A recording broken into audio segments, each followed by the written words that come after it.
नमस्कार, स्वागत आप सभी का। मैं हूं आपके साथ तुषार कौशिक। दिल्ली से खबर है कि कांग्रेस कार्य समिति की बैठक लगातार अभी भी जारी है और कांग्रेस कार्य समिति की बैठक में जमकर बवाल हो रहा है। चिट्ठी लिखने से राहुल गांधी कांग्रेस नेताओं से नाराज हैं। चिट्ठी लिखने वाले बीजेपी से मिले हुए हैं, ये राहुल गांधी ने कहा। जो सूत्रों के हवाले से जानकारी है कि राहुल के आरोपों पर भड़क गए गुलाम नबी आजाद और कपिल सिब्बल। सीडब्ल्यूसी की बैठक में कांग्रेस की तरफ से राहुल गांधी के बयान पर घमासान मच गया। गुलाम नबी आजाद, कपिल सिब्बल ने नाराजगी जताई। राहुल गांधी के बयान पर गुलाम नबी आजाद ने नाराजगी जताई। बीजेपी से मिला हूं, साबित हुआ तो दे दूंगा इस्तीफा, ये गुलाम नबी आजाद ने कहा। कपिल सिब्बल ने राहुल गांधी के बयान पर नाराजगी जताई। हम बीजेपी के खिलाफ लड़ाई लड़ रहे हैं। प्रियंका गांधी भी चिट्ठी लिखने वालों से बेहद नाराज हैं। कपिल सिब्बल ने ट्विटर के बायो से कांग्रेस हटा दिया है। वहीं एक ट्वीट अभी कुछ देर पहले कपिल सिब्बल ने किया था, जिसके बाद कपिल सिब्बल ने कहा कि मैं ये ट्वीट हटा रहा हूं।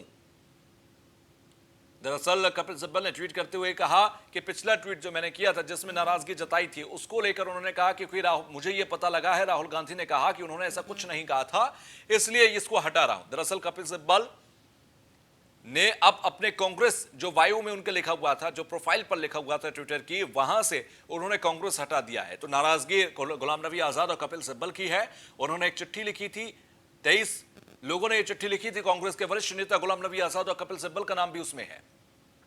तो कांग्रेस नेता कपिल सिब्बल ने बैठक के दौरान ही ट्वीट किया। कपिल सिब्बल ने लिखा, राहुल गांधी कह रहे हैं हम भारतीय जनता पार्टी से मिले हुए हैं। मैंने राजस्थान हाई कोर्ट में कांग्रेस पार्टी का सही पक्ष रखा, मणिपुर में पार्टी को बचाया। पिछले 30 साल में ऐसा कोई बयान नहीं दिया जो किसी भी मसले पर भारतीय जनता पार्टी को फायदा पहुंचाए। फिर भी कहा जा रहा है कि हम भारतीय जनता पार्टी के साथ मिले हुए हैं। इससे आहत हूं। ये तमाम बातें कपिल सिब्बल की तरफ से कही गई एक ट्वीट के जरिए। हालांकि इस ट्वीट को उन्होंने बाद में डिलीट कर दिया। तो कांग्रेस पार्टी के एक वरिष्ठ नेता के तौर पर कपिल सिब्बल को जाना जाता रहा और यही वजह है कि कपिल सिब्बल कह रहे हैं कि 30 सालों में पार्टी की सेवा करते हुए कभी मैंने ये नहीं कहा या कभी कोई ऐसी बात नहीं कही जो भारतीय जनता पार्टी के हित में हो। ऐसे में कांग्रेस ये सवाल उठाए, ये लाजमी और ठीक नहीं है। तो कपिल सिब्बल का ये ट्वीट देखिए। दरअसल उन्होंने उसके बाद लिखा कि राहुल गांधी ने खुद उन्हें बताया कि उन्होंने ऐसे शब्द का इस्तेमाल नहीं किया है। ऐसे में मैं अपना पुराना ट्वीट हटा रहा हूं। यानी कि जो अभी ट्वीट हमने आपको पढ़ के सुनाया था, जिसमें कपिल सिब्बल ने यह कहा कि मैंने कभी बीजेपी के फायदे की बात नहीं की है, ऐसे में मुझे बीजेपी के साथ क्यों बता रहे हैं राहुल गांधी। उस ट्वीट को हटाते हुए कपिल सिब्बल ने कहा क्योंकि राहुल गांधी ने उन्हें खुद ये जानकारी दी है, उनसे खुद बात करते हुए कहा कि उन्होंने ऐसे शब्दों का इस्तेमाल नहीं किया है। ऐसे में कपिल सिब्बल अपना पुराना ट्वीट हटा रहे हैं। कपिल सिब्बल की तरफ से ये रिसेंटली एक ट्वीट किया गया है। लेकिन इसी बीच जो बड़ी चीज है वो ये है कि कपिल सिब्बल ने अपने ट्विटर बायो से कांग्रेस हटा दिया है। अब ये ट्वीट देखिए, ये ट्वीट किया गया था। उन्होंने इसमें लिखा कि राहुल गांधी ने ऐसे शब्द नहीं कहे थे।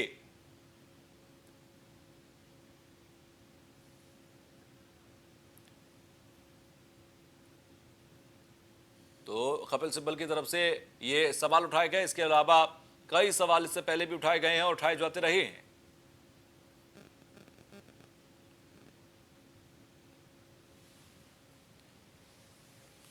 तो ब्रजेश श्रीवास्तव एसोसिएट एडिटर हमारे साथ जुड़ गए हैं। ब्रजेश, तमाम अपडेट्स आ रहे हैं। अभी इस वक्त कांग्रेस की कार्य समिति की बैठक चल रही है और तमाम अपडेट्स कहीं ना कहीं चौंकाने वाले हैं, क्योंकि कपिल सिब्बल, गुलाम नबी आजाद, ये वो चेहरे हैं जिन्होंने अपना पूरा जीवन दिया है कांग्रेस को, और आज वही चिट्ठी लिख रहे हैं। उन्हीं को बीजेपी का एजेंट कह दिया जा रहा है। ये चल क्या रहा है अभी कांग्रेस के अंदर? देखिए, कांग्रेस के अंदर सबसे बड़ी तुषार समस्या यह है कि कांग्रेस गांधी परिवार के खिलाफ ना तो कुछ सुन सकती है और ना कुछ समझ सकती है। सबसे बड़ी बात यह है कि जिस तरीके से 23 कांग्रेस के बड़े नेताओं ने जो एक पत्र लिखा सोनिया गांधी को, उस पत्र के बाद ये पूरा हंगामा बरपा हुआ है। सीडब्ल्यूसी की जो बैठक शुरू हुई, इस बैठक की शुरुआत में ही जहां सोनिया गांधी ने साफ कर दिया कि वो अब अध्यक्ष नहीं रहना चाहती हैं, अंतरिम अध्यक्ष भी छोड़ना चाहती हैं, वहीं पर उसके बाद आरोप प्रत्यारोप शुरू हुए। राहुल गांधी का एक बयान पूरे सीडब्ल्यूसी की बैठक को घमासान में तब्दील कर दिया। राहुल गांधी ने साफ तौर पर कहा कि जो नेता इस तरह की बयानबाजी कर रहे हैं या इस तरह का पत्र भेज रहे हैं, उसकी टाइमिंग पर उन्होंने सवाल उठाते हुए कहा कि उनमें से कुछ ऐसे हैं जो मुझे मालूम है कि वो किस तरह से बीजेपी के संपर्क में हैं। और खास करके अगर देखा जाए तो गुलाम नबी आजाद और कपिल सिब्बल दो को लेकर के जब उंगली उठी, तब उसके बाद गुलाम नबी आजाद ने भी इस्तीफे की पेशकश कर दी और कपिल सिब्बल ने अपनी ट्विटर प्लेट से ही कांग्रेस को हटा दिया। और कांग्रेस को हटा करके पहले उन्होंने एक ट्वीट किया। ट्वीट करके उन्होंने कहा 30 सालों से मैंने कभी बीजेपी के पक्ष में कोई बात बोली ही नहीं, और इतने दिनों तक मैंने पार्टी की सेवा किया, और जिस तरह का ये राहुल गांधी जो बयान दे रहे हैं दुर्भाग्यपूर्ण है। तो ओवरऑल आप देखिए कि किस तरीके से कांग्रेस इस समय दो नहीं बल्कि कई खेमों में बट गई है, और जिस तरीके की इस वक्त सीडब्ल्यूसी में हलचल चल रही है, तो ये लग रहा है कि कांग्रेस पूरी तरीके से टूट की कगार पर आके खड़ी हो गई है।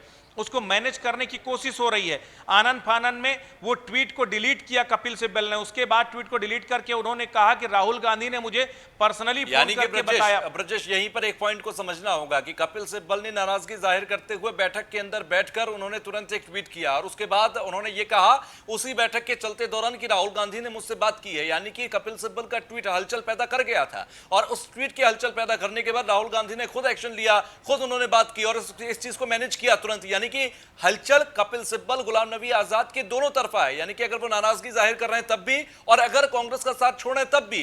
यानी कि कांग्रेस ये मानती है कि ये दोनों चेहरे ऐसे हैं जिनको जाने नहीं देना चाहिए ऐसे मुश्किल हालात में। देखिए, सबसे बड़ी पसोपेश ये है कांग्रेस के समक्ष, कांग्रेस ना तो किसी को छोड़ सकती है और ना ही किसी को पकड़ने की स्थिति में है। सबसे बड़ी स्थिति क्या है कि आगे कुएं पीछे खाई की स्थिति कांग्रेस की बन चुकी है। कांग्रेस को एक पूर्णकालिक अध्यक्ष चाहिए, लेकिन वो अध्यक्ष कौन होगा? गांधी परिवार के सिवा कोई और स्वीकार नहीं है। और अब गांधी परिवार के खिलाफ जो कभी आवाजें नहीं उठा करती थी, अब कांग्रेस के अंदर ही नेता, खबर तो ये तक है कि 100 से ज्यादा कांग्रेसी नेता ऐसे हैं जो अगर स्थितियां जल्द ही नहीं सुधरी तो वो कांग्रेस का दामन छोड़ सकते हैं। कांग्रेस की कुव्यवस्थाओं से आज ही जाकर के कांग्रेस का जिस तरीके से पूरा प्रबंधन है, जिस तरीके से हायर लेवल पर ही घमासान छिड़ चुका है, नेता अब गांधी परिवार पर भी उंगलियां उठाने लगे हैं। नेता खास करके लिख करके सोनिया गांधी से साफ तौर पर कह चुके हैं कि हमें गैर गांधी परिवार से हमें कोई पूर्णकालिक अध्यक्ष चाहिए जो पार्टी की कमान को आगे ले जा सके, पार्टी के संगठन को मजबूत कर सके। लेकिन ब्रजेश, सवाल ये उठता है कि ये जो चेहरे हैं, AK एंटनी, मनमोहन सिंह, आप कपिल सिब्बल का नाम ले लीजिए, गुलाम नबी आजाद का नाम ले लीजिए, ये वो चेहरे हैं जो कि कांग्रेस की अभी बिल्कुल कोर टीम है। अगर यही छिटक गए, अगर यही नाराज हो गए, तो कांग्रेस किसके बल पर आगे लड़ेगी आने वाले भविष्य के चुनावों में? 2022 यूपी का चुनाव, इसके अलावा बिहार का चुनाव है, इसके अलावा बहुत सारे चुनाव है जहां पर कांग्रेस को अपनी मजबूत दावेदारी चाहिए।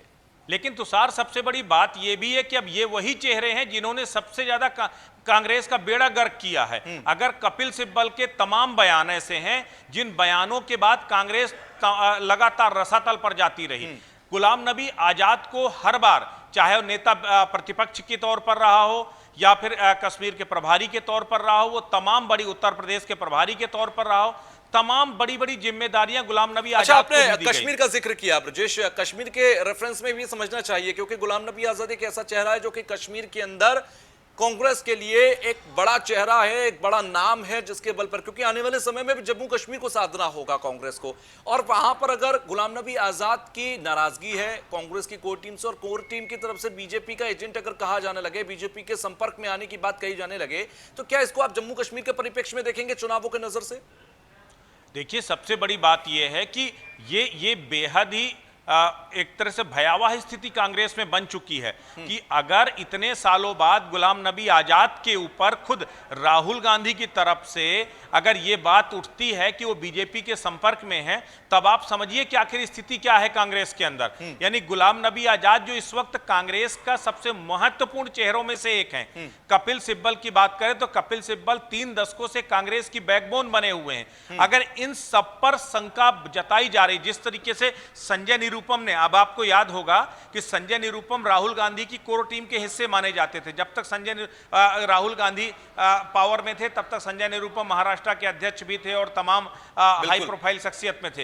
राहुल गांधी के जाने के बाद वो पूरी तरह आइसोलेशन में चले गए जो है। अब संजय निरुपम ने भी सवाल उठाया कि ऐसे वक्त में इन 23 नेताओं ने चिट्ठियां लिखी हैं, वो राहुल गांधी के खिलाफ लॉबिंग कर रहे हैं। तो राहुल गांधी को भी ये बताया जा रहा है कि कांग्रेस के यही तमाम वो लीडर हैं, बड़े लीडर, जो उनके खिलाफ लॉबिंग कर रहे हैं। यानी कि राहुल गांधी को इन सीनियर नेताओं से डर लगने लगा है, या ये भी लगने लगा है कि ये लोग मिल करके जो है राहुल गांधी के खिलाफ पार्टी के अंदर एक ऐसा माहौल तैयार कर रहे हैं जो पार्टी हित में नहीं है। और इसीलिए राहुल गांधी को आज सीडब्ल्यूसी की बैठक में यह कहना पड़ा कि मुझे मालूम है कि किस तरह से मेरे खिलाफ साजिश की जा रही है और किस तरीके से जो है बीजेपी के इशारे पर यह पूरी साजिश रची जा रही है। उसी के बाद सीडब्ल्यूसी में पूरा घमासान मच गया। तो बिल्कुल अब देखना होगा कि सीडब्ल्यूसी की बैठक जब खत्म होगी तो निष्कर्ष पर यह ये कहां पहुंचता है, कौन नया अध्यक्ष हो सकता है, पूर्णकालिक अध्यक्ष की तरफ बढ़ेगी कांग्रेस की कार्यसमिति की बैठक का निष्कर्ष या फिर अंतरिम अध्यक्ष की तरफ, ये देखना होगा। बहुत सारी चीजें हैं क्योंकि अब घमासान काफी हद तक बढ़ चुका है कांग्रेस की इस बैठक के अंदर।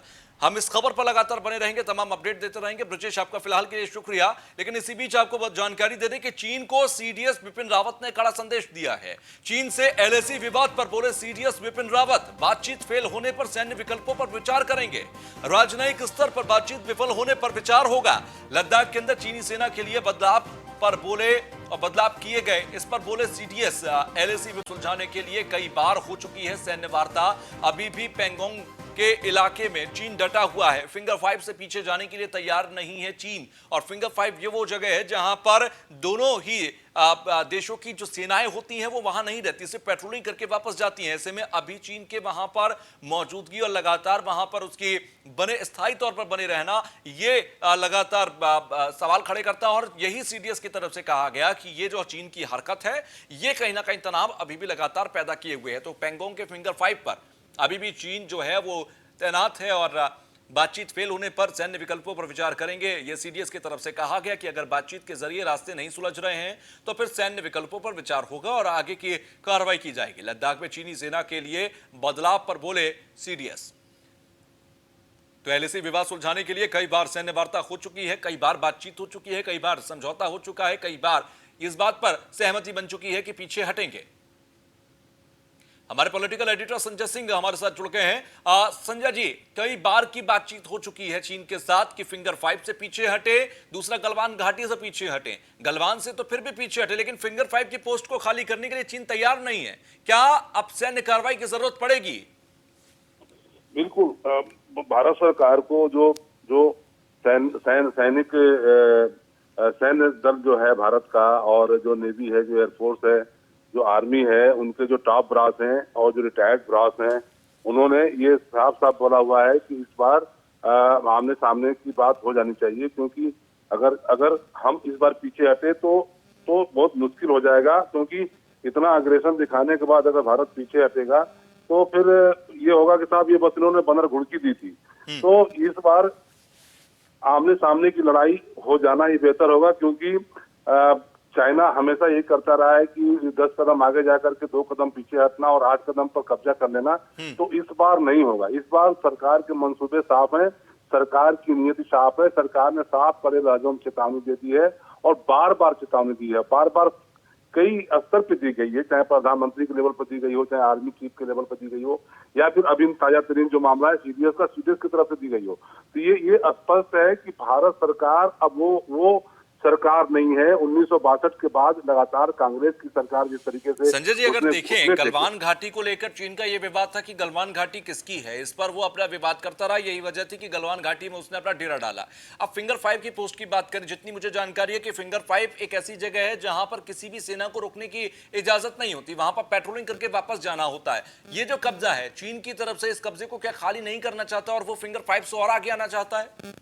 एक्चुअली भारत फिंगर 4 तक उसकी अपनी वो है, वहाँ उन्होंने अपनी चौकी बना रखी है भारत में। और फिंगर 4 से लेकर फिंगर 8 तक के बीच जो है पेट्रोलिंग होती है और वहाँ पे कोई रुकता नहीं है। न चाइनीज ट्रूप रुकते हैं, न भारत के ट्रूप रुकते हैं। लेकिन इन्होंने इधर कोरोना के वक्त में जब थोड़ा सा शिथिल पड़ा देश, उस समय इन्होंने आकर के वहाँ पर अपनी चौकी बना ली। और वो उसी को लेकर के भारत सरकार लगातार और सेना के द्वारा भी ये बात कही जा रही है कि आप जिस तरीके से पहले चलता था उसी तरीके से चलेगा।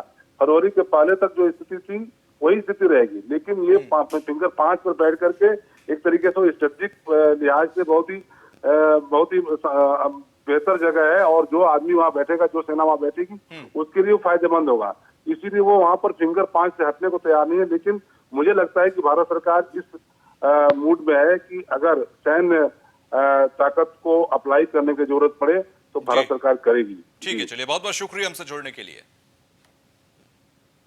अब खबर अंबेडकर नगर से है, जहां पर सरयू नदी की रेत में दबी पड़ी है कई लाशें। आपको बता दें कि रेत में दबी कई लाशें महिलाओं और बच्चियों की है। नदी की धारा के बीच रेत में दबी है कई लाशें। इब्राहिमपुर थाना क्षेत्र के करमपुर गांव के क्षेत्र के पास ये लाशें पड़ी हैं। नाविकों ने देखी ये लाशें और आपको बता दें कि कई महिलाओं और बच्चियों की ये लाशें हैं। ये सरयू नदी की रेत में दबी हुई हैं। आपको बता दें कि सरयू नदी की रेत में दबी पड़ी हैं कई लाशें, क्योंकि ये बाढ़ का जो पानी है और वो जो तमाम लोगों को बहाकर लाया, जो लापता लोग हैं, ये उनकी लाशें हो सकती हैं। तो सरयू नदी की रेत में दबी पड़ी हैं कई लाशें। अम्बेडकर नगर की ये तस्वीर जहां पर नाविकों ने इन लाशों को देखा है। फिलहाल इनकी पहचान की जाएगी और आगे की कार्रवाई की जाएगी। लेकिन अम्बेडकर नगर से इस वक्त की ये बड़ी खबर की रेत में दबी कई लाशें महिलाओं और बच्चियों की है। तो नदी की धारा के बीच रेत में दबी पड़ी हैं कई लाशें। इब्राहिमपुर थाना क्षेत्र के करमपुर गांव क्षेत्र के पास ये लाशें पड़ी मिली हैं। ये रेत में दबी हुई लाशें हैं और अम्बेडकर नगर से ये तस्वीर सामने आई है, जहां पर नाविकों ने ये तस्वीरें देखी, ये लाशों को देखा है जो कि रेत में दबी हुई हैं। मैं यही सुन रहा हूँ कि राहत 7-8 ठू यहाँ पड़ी है। क्या पड़ी है? बच्चे भी हैं, महिलाएं भी हैं, पुरुष भी हैं। तो ये कहाँ से आए हैं, कुछ पता है? अभी इसका कोई पता नहीं है। दरिया में बहकर आई हैं। अब यहाँ पर पानी का बहाव ज्यादा उपाट था, इसी उपट में आकर के राहत लग गई। शेरवा घाट का रहने वाला हूँ। लोगों के माध्यम से पता चला है कि यहाँ पे 8-10 लाश टिकी हुई है, जिसमें से 2-3 तो हम खुद अपनी आंखों से देखे हैं और जो इस समय वर्तमान में यहाँ है। मामला यही सुन रहा हूँ कि राहत 7-8 ठू यहाँ पड़ी है। क्या पड़ी है? बच्चे भी हैं।